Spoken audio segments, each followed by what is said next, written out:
वाहिगुरु जी का खालसा वाहिगुरु जी की फतेह। सत श्री अकाल सारिਆਂ ਨੂੰ।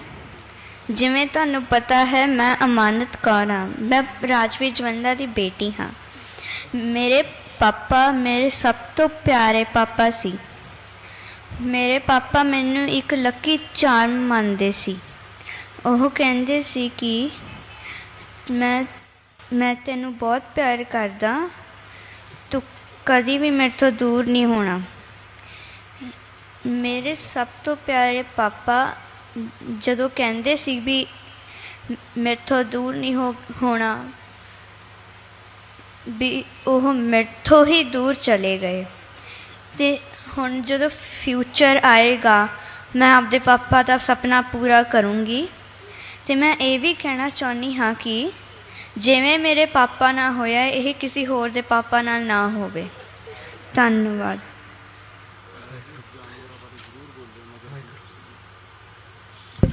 जिंदा रह पुत्तर।